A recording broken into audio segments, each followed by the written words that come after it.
بسم اللہ الرحمن الرحیم۔ ایک سوال آیا ہے کہ تکبیر تشریق کب سے کب تک پڑھنا ہے اور اس کی کیا اہمیت ہے۔ ذی الحجہ کے موقع پہ جو اہم عبادتیں ہیں جس میں قربانی ہے، حج ہے، اس میں اور بھی کچھ چھوٹی چھوٹی چیزیں ہیں جس کا خیال رکھنا ضروری ہے۔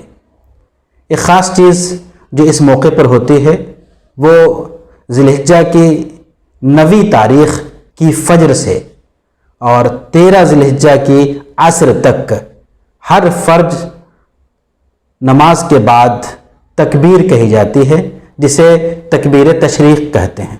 اللہ اکبر لا الہ الا اللہ واللہ اکبر وللہ الحمد۔ یہ تکبیر رسول اللہ صلی اللہ علیہ وسلم سے اس کا پڑھنا ثابت ہے۔ مختلف احادیث میں اس کا ذکر آیا ہے۔ سنن الکبریٰ بہقی کی روایت ہے، عن جابر قال کان نبی صلی اللہ علیہ وسلم یکبر یوم العرفہ صلاۃ الغداۃ الی صلاۃ العصر آخر ایام التشریق۔ حضرت جابر بیان کرتے ہیں کہ رسول اللہ صلی اللہ علیہ وسلم یوم عرفہ کی صبح تکبیر کہتے تھے، تکبیر کہنا شروع کرتے تھے، اور ایام تشریق کے آخری دن یعنی 13 ذی الحجہ کی عصر تک یہ تکبیر کا سلسلہ رہتا تھا۔ مختلف صحابہ سے اس کے بارے میں تعامل موجود ہے، تو اس کو تکبیر تشریق کہتے ہیں۔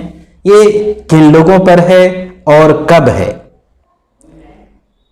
فقہا کی رائے یہ ہے، خاص طور پہ فقہا احناف میں 2 رائے ہے۔ ایک رائے امام ابو حنیفہ کی ہے، وہ کہتے ہیں کہ ہر جماعت کی نماز کے بعد اور اس علاقے میں جہاں پہ قربانی واجب ہوتی ہو، یعنی شہروں میں دیہاتوں میں نہیں، ایسے لوگوں پر تکبیر تشریق کہنا واجب ہے۔ وہیں پر صاحبین کی رائے یہ ہے کہ ہر فرض نماز کے بعد جماعت کی قید نہیں ہے، تنہا پڑھیں یا جماعت کے ساتھ پڑھیں، مرد پڑھے یا عورت پڑھے، اور شہر کی بھی قید نہیں ہے صاحبین کے نزدیک، بلکہ شہر ہو یا دیہات، یعنی جہاں قربانی واجب ہوتی ہو یا واجب نہیں ہوتی ہو، ہر جگہ کے لیے ہر فرض نماز کے بعد ان 5 دنوں میں تکبیر کہنا ہے، تکبیر تشریق کہنا ہے۔ یہ صاحبین کی رائے ہے اور اسی پہ عمل ہے۔ تو ہر نماز کے بعد تکبیر کہنا چاہیے۔ یہ دراصل ایک مماثلت ہے ان حجاج کرام سے۔ تشریق کے مختلف معنی ہیں، خاص طور پر 2 معنی کا ذکر کیا جاتا ہے۔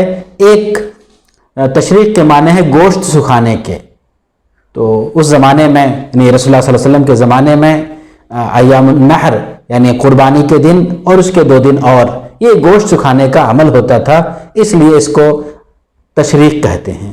تشریق کے دوسرا معنی ہے سورج نکلنے کے، کہا جاتا ہے شروق الشمس، سورج نکلنا، تو قربانی کا عمل سورج نکلنے کے بعد ہوتا ہے، اس لیے اس کو تشریق کہتے ہیں۔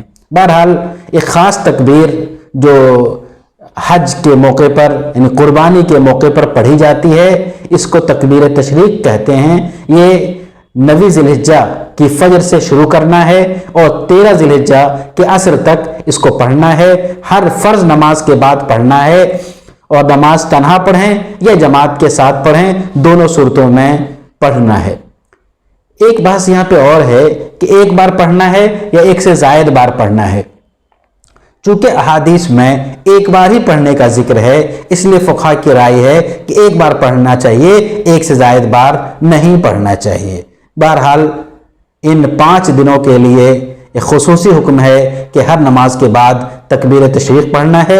یہ احادیث سے ثابت ہے، اس کی فضیلت ہے، اور اگر اس پہ عمل کریں گے تو ایک اہم سنت پہ عمل ہوگا۔